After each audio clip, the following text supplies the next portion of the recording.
Hello friends, KD commerce classes की video lecture series में आपका स्वागत है। मैं उमाकांत आनंद आपके लिए एक नया लेक्चर। आज इसके अंदर हम लोग डिस्कस करने वाले हैं थ्योरीज ऑफ वेजेस की जो थ्योरीज हैं उन पर हमने लेक्चर सीरीज स्टार्ट की, जिसके अंदर हमने एक लेक्चर आपको दिया। उस लेक्चर के अंदर हम लोगों ने सब्सटेंस थ्योरी और स्टैंडर्ड ऑफ लिविंग दो थ्योरीज को डिस्कस किया था। आज हम लोग दो और थ्योरी डिस्कस करने वाले हैं, एक वेजेस फंड थ्योरी और एक रेजिडुअल क्लाइमेट थ्योरी। इन दो थ्योरी पर हम बात करेंगे। इसका तीसरा लेक्चर भी आपको मिल जाएगा जो किसी प्लेलिस्ट में होगा, उसमें भी हम दो थ्योरी डिस्कस करेंगे।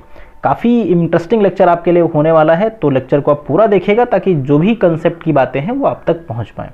आपको अपने बारे में बता देता हूं, मैं उमाकांत आनंद जीआरएफ क्वालिफाई हूं कॉमर्स सब्जेक्ट में, लखनऊ विश्वविद्यालय का रिसर्च स्कॉलर हूं। मैंने एमकॉम एमबीए भी किया है और 5 वर्षों से मैं हायर एजुकेशन में हूं, जहां पर मैंने CMA, UGC NET commerce and management, UG PG में बीकॉम एमकॉम और बोर्ड्स के भी मैंने स्टूडेंट को ट्रेन किया हुआ है। तो आपसे एक रिक्वेस्ट है कि अगर आपने चैनल को मेरे सब्सक्राइब ना किया हो तो आप कर लें, और आपको जो भी हमारे एकेडमिक वीडियोज़ हैं वो उनके नोटिफिकेशन मिल सकें, उनकी जो भी इंफॉर्मेशन है आप तक पहुँच सके। तो अब स्टार्ट करते हैं लेक्चर को। अब हम बात करेंगे वेजेस फंड थ्योरी की। वेजेस फंड थ्योरी की बात करें तो ये थ्योरी प्रोफेसर जेएस मिल के द्वारा डेवलप करी गई। ये कई बार एग्जाम में मैचिंग क्वेश्चंस पूछे जाते हैं। ये यूजीसी नेट कॉमर्स वाले बच्चों के लिए काफ़ी अहम ये मुद्दा है। कई बार वेजेस थ्योरीज के नाम दिए गए और सामने प्रोफेसर्स के नाम दिए गए, मैच कराने के लिए क्वेश्चंस आए हैं। प्रीवियस ईयर पेपर्स से आप इस तरीके के क्वेश्चन फाइंड आउट कर सकते हैं। तो ये प्रोफेसर जेएस मिल के द्वारा दी गई है। According to him, employer set apart a certain amount of capital to pay the wages for labor। बड़ी इंटरेस्टिंग थ्योरी है ये। इनका ये मानना है कि जितने भी एम्प्लॉयर हैं, जो भी कंपनीज या मालिक हैं, उन्हें अपनी कैपिटल का सर्टेन अमाउंट जो है वो तय करना चाहिए, जो कि मतलब लेबर को वेजेस पे करने के लिए इस्तेमाल किया जाए। So this fix and constant कहा गया कि वो जो अमाउंट है वो कैसा होना चाहिए, फिक्स और कंस्टेंट होना चाहिए। So this is called as wages fund, और इसी को हम क्या बोलते हैं, वेजेस फंड। यानी इनका ये मानना है कि भाई जो आपकी कैपिटल है उस कैपिटल का एक सर्टेन अमाउंट वेजेस पे करने के लिए वेजेस फंड के रूप में फिक्स करना है। बाकी रिमेनिंग वाली से दुनिया के जितने काम है वो आप चलाइए, लेकिन वेजेस लेबर के लिए फिक्स रखो। तो उसी को हम बोलते हैं वेजेस फंड। यानी कि wages is determined by the amount of wages fund. अब वो वेजेस का फंड कितना है उसी से तुम्हारी वेजेस जो है वो डिटरमाइन करेगी। And total number of labour, भाई वेजेस फंड कितना है, टोटल नंबर ऑफ लेबर कितने, वेजेस फंड ज़्यादा लेबर ज़्यादा, तो उसी हिसाब से वेजेस फंड बहुत ज़्यादा लेबर कम तो ज़्यादा वेजेस। ये इनका कंसेप्ट अपना है। ये थ्योरी इन्होंने इस कंसेप्ट पर दी। आई थिंक ये बात आप समझ गए होंगे इतनी। अब बढ़ेंगे नेक्स्ट स्लाइड की ओर।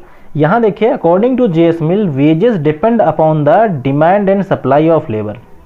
वेजेस किस पर डिपेंड करेगी, demand and supply of labour के ऊपर। और as it is often express in the proportion between the population and the capital. यानी कि जो लेबर की पॉपुलेशन है और जो कैपिटल आपने मेंटेन करी थी वेजेस फंड के लिए, उनके प्रोपोर्शन पर डिपेंड करेगी। So by population is here meant the number of only the labouring classes. By population का मतलब यहाँ 135 करोड़ भारतीयों से नहीं है, उन लोगों से है जो लोग एक्चुअली लेबर का काम कर रहे हैं, और rather of those who work और हायर्ड बाय द कैपिटल, या वो लोग जो कि काम मतलब किराए पर काम करते हैं, वो लोगों की हम यहाँ बात कर रहे हैं, वो लोग लेबर में पॉपुलेशन में आ रहे हैं। ओनली सर्टेन सर्कुलेटिंग कैपिटल का मतलब जो बिजनेस की रनिंग कैपिटल होती है उसकी बात करी जा रही है। यानी यहाँ से रनिंग कैपिटल का मतलब वो जो आपने डिसाइड करी थी उसकी बात करी जा रही थी। आई थिंक समझ गए होंगे आप क्या कहना चाह रही है थ्योरी। यानी कि wage rate is equal to wages fund divide by total number of labour. अब ये भी आपसे पूछा जा सकता है, कहीं पर मान लीजिए ये स्टेटमेंट दिया हो, पूछा जाए कि किस थ्योरी से रिलेटेड है, तो तुरंत आपके दिमाग में क्लिक करना चाहिए कि कहाँ से कनेक्टेड है ये, वेजेस फंड थ्योरी से। यानी कि wages rate is equal to wage fund divide by number of labour. यानी an increase in wages rate is possible only by increase is wages fund.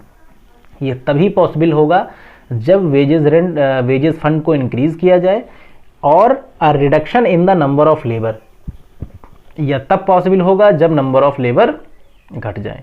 भाई वेजेस कब बढ़ेगी, या तो वेजेस फंड बढ़े तो लेबर बढ़ जाएगी, या नंबर ऑफ लेबर घट जाए तो वेजेस बढ़ जाएगी। So thus there exist a direct relation between the wages rate and wages fund. यानी वेजेस रेट और वेजेस फंड के बीच में डायरेक्ट रिलेशन है।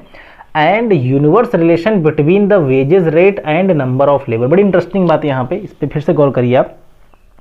यानी कि कहा गया कि अगर लेबर बढ़ने की दो पॉसिबिलिटी, एक पॉसिबिलिटी क्या कि या तो वेजेस बढ़ जाए या नंबर ऑफ लेबर जो है वो घट जाए।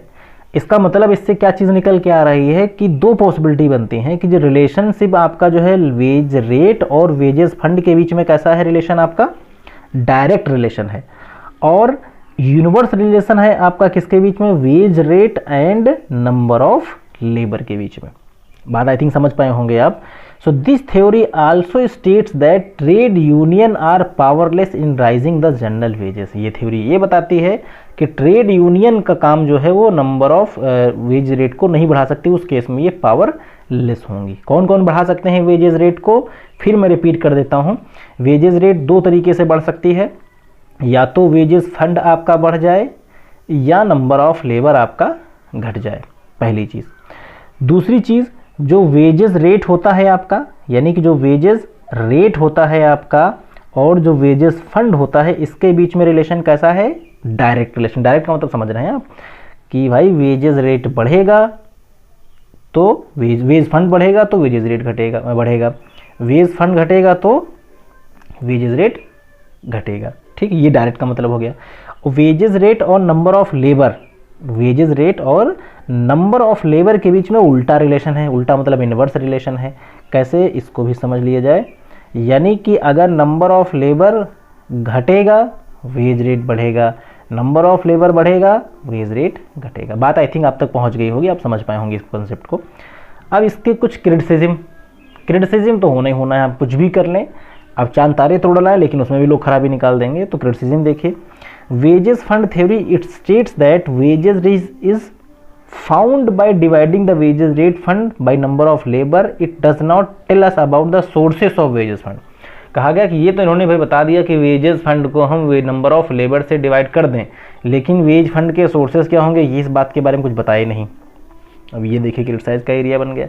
दूसरा, wage fund theory is unscientific and illogical. कहा गया कि ये थ्योरी कैसी अनसाइंटिफिक और आइलॉजिकल थ्योरी है। So it first because wage fund and determine the wages. भाई वेज फंड डिसाइड करना फिर वेजेस डिसाइड करना, थोड़ा सा कहीं लॉजिक इसके अंदर कम दिखाई पड़ रहा है, ऐसा मानना है क्रिटिसाइज करने वालों का। Wages theory neglect the quality and efficiency of worker. बिल्कुल सही बात है, क्वालिटी और एफिशिएंसी ऑफ वर्कर पर ध्यान ही नहीं दिया गया in determining the wages rate. So this is considered basic weakness of the theory. यानी इस थ्योरी की बेसिक वीकनेसेस क्या है कि इसने quality and efficiency of labour पर फोकस बिल्कुल भी नहीं किया। नेक्स्ट बात करें तो this theory assume that wages can increase only expenses of the profit. कहा गया कि वेजेस थ्योरी कब बढ़ेगी, the theory assume that wages can increase only at the expansion of the profit। भाई वेजेस फंड तभी तो बढ़ेगा जब प्रॉफिट बढ़ेगा, अगर प्रॉफिट नहीं बढ़ेगा तो फिर वेजेस फंड कैसे बढ़ेगा। So this is not correct. The operation of the law increasing return will leads to great increasing in the total output when sufficient wages. कहा गया कि जब आप टोटल आउटपुट बढ़ाते हैं तब आपको ज़्यादा लेबर की जरूरत पड़ती है, तो उस केस में भी पॉसिबिलिटी होती है कि आपको ज़्यादा प्रॉफिट हो, तो ज़्यादा प्रॉफिट होने से भी आप अपने लेबर को वेजेस फंड को बढ़ा सकते हैं, बट उस विषय में ऐसा कुछ यहाँ मेंशन नहीं किया गया। तो एक ये इनका क्रिटिसिज्म है। The wages fund theory has criticised by the trade union. कहा गया कि ट्रेड यूनियन पावरलेस हैं वेजेस को बढ़ाने में, तो इसलिए ये भी कहीं ना कहीं देखा जाए तो एक क्रिटिसाइज का पॉइंट बनता है। Wages fund theory has failed to explain the differences in wages rate. यहाँ वेजेस रेट अलग अलग की कोई बात नहीं कही गई, तो एक ये क्रिटिसाइज का एरिया है। और फिर देखा जाए तो this wages believe that wages are paid out of circulating capital. यानी इनका ये भी मानना था कि वेजेस जो है सर्कुलेटिंग कैपिटल से पे किया जाए, तो ये भी अपने आप में क्रिटिसाइज का पॉइंट बन जाता है। तो ये कुछ एरियाज थे जहां इनको क्रिटिसाइज किया गया। और अब हम लोग बढ़ेंगे इसके नेक्स्ट थ्योरी पर। आई थिंक आपको वो थ्योरी बढ़िया लगी होगी, अच्छी लगी होगी वेजेस फंड थ्योरी, पूरी बातें आप इसकी समझ पाए होंगे। अब बात करने वाले हम लोग रेजिडुअल क्लाइमेट थ्योरी। ये क्या बताती है, देखिए नाम थोड़ा अजीबोगरीब है इसका, थ्योरी के कुछ अलग तरीके का, बट फिर भी आपको अच्छा लगेगा पूरी इस थ्योरी जब पढ़ेंगे। This theory was propound by walker. एक प्रोफेसर हैं आपके W.A. वॉकर, उन्होंने इस थ्योरी को दिया हुआ है। So according to this theory rent and interest are contractual payment. कहा गया कि रेंट और इंटरेस्ट कैसे होते हैं, कॉन्ट्रेक्चुअल पेमेंट होते हैं। रेंट एंड इंटरेस्ट कैसे होते हैं, कॉन्ट्रेक्चुअल पेमेंट। भाई जब हम किसी से रेंट कोई चीज़ किराए पर लेते हैं तो तय हो जाता है कितना रेंट देना है, तो ये क्या है, ये कॉन्ट्रैक्ट। जब हम किसी से पैसा उधार लेते हैं तो भी तय हो जाता है कि भाई इतना इंटरेस्ट हमको देना है, तो ये क्या है, ये भी contractual. After deducting the rent and interest from the total product, कहा गया कि जब हम टोटल हमने जो प्रोडक्शन किया उसमें से रेंट और इंटरेस्ट घटाने के बाद जो बचा, the employer will deduct his profit, उसमें से एम्प्लॉयर क्या करे, अपना प्रॉफिट घटा ले।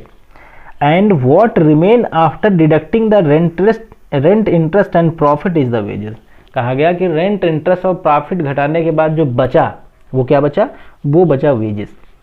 अब देखिए बड़ा टेक्निकली ये पॉसिबल तो पता नहीं किस हद तक ये पॉसिबल है, वैसे तो खैर मुझे बड़ा मुश्किल लग रहा है कि ऐसा रियल लाइफ में नहीं होता है, बट ये थ्योरी ये मानती है, ध्यान से इसको फिर पूरी बात को फिर समझा जाए कि दो चीज़ें थ्योरी मानती है कि जो रेंट है आपका और इंटरेस्ट है, ये दोनों चीज़ें कैसी हैं, कॉन्ट्रेक्चुअल हैं, कि इनको तो हमें हर हाल में देना ही देना है।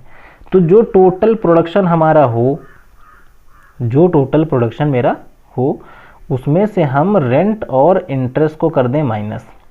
अब जो मेरे पास रिमेनिंग बचा उसमें से अपना निकाल ले प्रॉफिट। भाई कुछ बिजनेस करने वाला भी तो कुछ प्रॉफिट लेगा, कोई फ्री में तो काम हो नहीं रहा। अब जो यहाँ रिमेनिंग वैल्यू बची, ये रिमेनिंग वैल्यू क्या है, ये रिमेनिंग वैल्यू वेजेस है, ऐसा ये थ्योरी कह रही है इस अभी तक के कंसेप्ट में। यानी कि it is possible to increase wages by increasing the total production. अब ये थ्योरी का जो मानना है कि जब आप अगर कभी किसी भी लेबर को ज़्यादा वेजेस चाहिए तो उसका फोकस किस तरफ होगा कि भाई काम बढ़िया करो।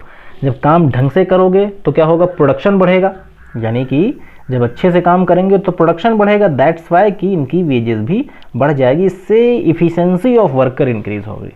अगर प्रैक्टिकली ऐसा देखा जाए तो पॉसिबल कुछ केसेस में हो सकता है पार्टनरशिप वगैरह में, लेकिन अगर ऐसा प्रैक्टिकली पॉसिबल हो तो इसमें कोई दो राय नहीं है कि प्रोडक्टिविटी बढ़ने बिल्कुल डेफिनेटली बढ़ जाएगी। अब इस थ्योरी के भी भाई कुछ डिफेक्ट्स एरियाज हैं। थ्योरी बड़ी अच्छी रही, काफ़ी अच्छी बात भी कही इन्होंने, बट कुछ डिफेक्ट एरियाज हैं। वो कौन कौन से? This theory assumes that the share of landlord, capitalist and entrepreneur are fixed, so it is absolutely wrong. भाई एक एंटरप्रेन्योर का, एक कैपिटलिस्ट का, एक बिजनेसमैन का जो प्रॉफिट है वो फिक्स होगा, ये भी बिल्कुल रॉन्ग है। क्योंकि बिजनेसमैन इतनी बड़ी रिस्क लेता है तो जब वो एक बिजनेस स्टैंड कर जाए तो उसका ये अधिकार है कि वो ज़्यादा प्रॉफिट कमाए, तो यहाँ पर उस चीज़ को ध्यान नहीं दिया गया, तो ये एक रॉन्ग अजम्पशन है। दूसरा, it is not worker who is residual climate but the entrepreneur. कहा गया कि जो एक वर्कर है वो एक वर्कर है, वो एंटरप्रेन्योर नहीं है, तो उससे बढ़े हुए प्रॉफिट में हिस्सा मिलना चाहिए। ये चीज़ भी थोड़ा सा एक बैकग्राउंड का एरिया है, कह सकते हैं कि ड्रॉबैक का एरिया है। It does not explain the influence of trade union in wage determination, यानी ट्रेड यूनियन का यहाँ पे भी कोई इन्फ्लुएंस नहीं है, ये भी इसका क्रिटिसाइज है। The supply side of labour has been totally ignored by the theory, यानी जो सप्लाई साइड है थ्योरी लेबर का वो भी बिल्कुल यहाँ पे इग्नोर कर दिया गया। तो ये कुछ इसके जो थे वो क्रिटिसाइज एरिया थे जिनकी वजह से थ्योरी को क्रिटिसाइज किया गया। तो आई थिंक ये थ्योरी भी आपको इंटरेस्टिंग लगी होगी। लेक्चर इंटरेस्टिंग लगा हो लाइक शेयर कर सकते हैं, चैनल को ना सब्सक्राइब किया हो तो कर ले, ताकि मेरे अपकमिंग जो भी लेसन है उनके नोटिफिकेशन आपको मिल सके। लेक्चर देखने के लिए आपका सादर आभार। So thanks for watching this video, have a nice day.